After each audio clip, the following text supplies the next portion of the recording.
Hi everyone, this video is to give you some ideas of how to use Pages to create graphics, and I'm just showing you some of the images that I have saved that I'm going to work on, some wallpaper, a photograph and a bit of text. I realised that Safari might be a problem in the iPads for people, so if you can't save images in your iPads, remember that you can always go onto Teams on your phone, save images on your phone, and then access them via your iPad. So that's an idea of the kind of thing we're going to make. And I'm going to take a new page. And I'm going to open up the photograph first.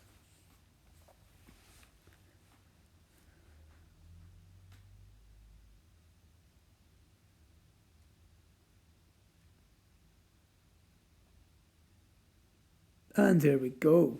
And the next thing I'm going to do is open up some text. But it's not text, it's a photo of text. Okay, so that's a screen grab, a cropped screen grab of some text. So all work and no play makes Jack a dull boy. If you've seen The Shining, you'll get the hilarious joke. So I've just gone onto the brush tool, and then the middle option, style, I've gone for instant alpha, and then you swipe over the bits you don't want. So I don't want any of the white, so I've just swiped over the white.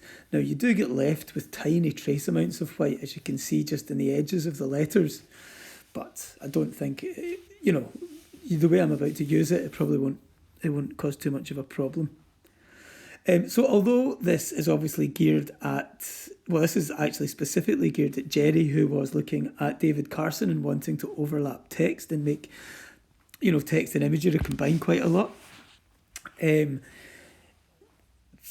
this is, showing him how to do this, but remember that you can apply these ideas to your own work. Okay, hopefully. Now, what you notice is the text, you can't really see it. I'm going to go to Style and choose the bolder option and take the width right down. So you can see the letters a wee bit better, but it's still not very legible.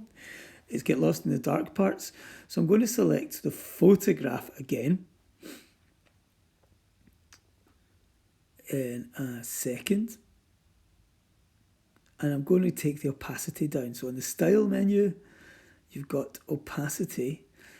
Take that right down, and we can see the letter far better. Now, the opacity control is the one that allows you to layer images up and make them transparent. I'll show you more of that. So I'm simply copying and pasting all this text. Remember, copy and paste after you've made adjustments to something, rather than having to make those adjustments again and again. And now I'm just going to move them around and overlap them. I'm going to play with opacity, I'm going to play with size, and I'm going to play with position. And what I'm trying to do is just get a kind of grungy, a fairly expressive kind of look, like somebody's gone a bit nuts with the typewriter. So that's up to you. Remember, you guys, I think for this week, it's a short weekend. Well, it's not a short week in art, but I think we should basically spend this week playing. Okay, don't worry about putting everything together to compose an image. Let's just work on creating an aesthetic. I don't want you working on putting everything together and thinking of arrangement. Don't worry about that just yet. I think work on your imagery. Figure out, what's the look of your thing going to be? How are you going to adapt imagery? Are you going to create your own imagery? Or are you going to take imagery and adapt it and make it your own? Now, if you photograph things, you've got free rein to use them. If you take images off the internet, you're a bit more restricted. Then you have to... here we are. Right, listen. If you take them off the internet, you have to do something to them to make your own.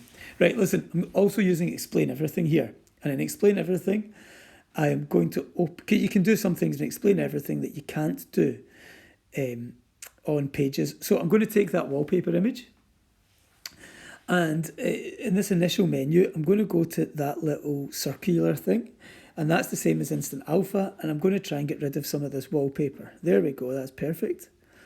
So I just need to apply that at the top right-hand corner, and then done.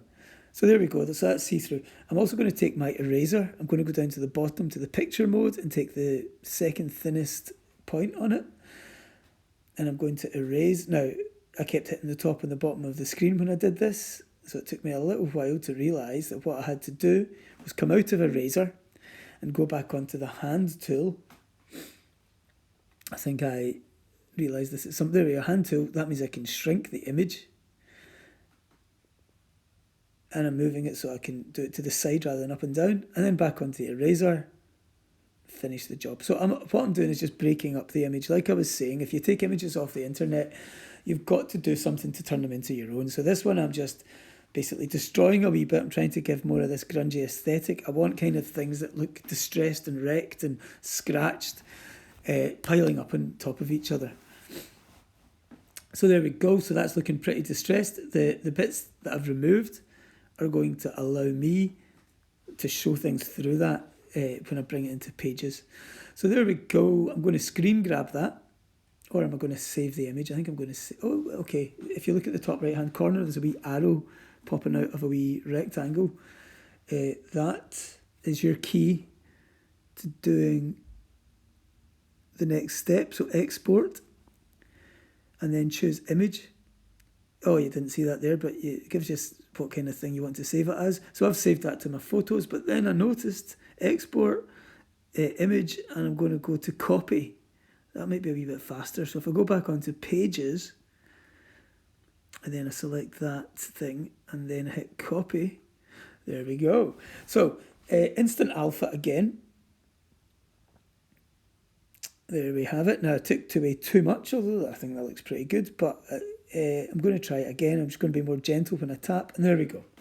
That's exactly what I wanted. So now I am going to make that a wee bit more opaque, transparent, sorry, less opaque. And I'm going to resize it so it sits on top of the image. Now the problem is if I make it the height big, the width also increases. So I need to go to Arrange, and I need to hit Constrain Proportions, and that means I can stretch things. So if you want to stretch something, just remember on Pages, go to Arrange, Paintbrush, Arrange, and just undo Constrain Proportions. So there we go. Now that's a wee taster, right?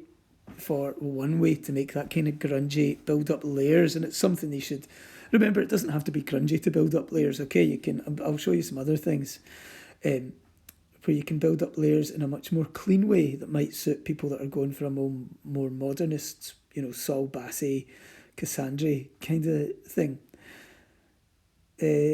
One more thing I decided to do here. I think I've screen grabbed that now. Oh no, the drawing. That's right. I forgot about the drawing. Yeah, sorry. Right, so I then hit the plus sign and then selected drawing because I want to put on some lines on top of this to make it look scratchy. So there you go. I've just picked the thinnest pen with black, and there I've overlapped the drawing on top. So it's just wee thin scratchy lines.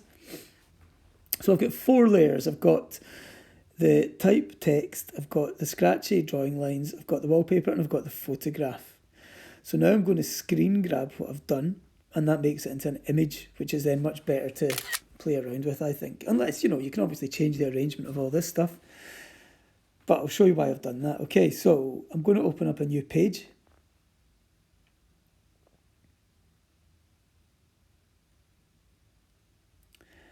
And I'm going to I'm going to get a black rectangle, and inside that black rectangle I'm going to put a white rectangle. This is because I want to give the image a frame. So there we go. I just realised the white rectangle isn't completely necessary. The reason I did that is because when I was doing this before, I had all these images that I'd made transparent, and I wanted to put a black frame around them. So in order to have them still being transparent but still being able to see them, they need a white background, so I had to put a white rectangle into the black rectangle. Okay, but actually here you don't need to have done it, but it's not necessary. Or maybe it is actually. Oh no, it is. The image is transparent. Anyway, I thought with the black text inside and the black lines, some black around the edges would help with that. There you go. There's the opacity down. So there we have it. And then, of course, another screen grab. So I'm asking you to do quite a lot of screenshots here, people. Your gallery should be filling up with kind of bits of work in progress, basically, which are really good to have because you can come back to them later. You'll see new possibilities in them later and play around with them. So other ideas for this are I could now then, copy that image onto a new page, and then I could copy it again, and I could select little bits, and I could overlap them, and I could make it look glitchy and things. I'll do that in another video. I hope that gave you some ideas of things to do today, people.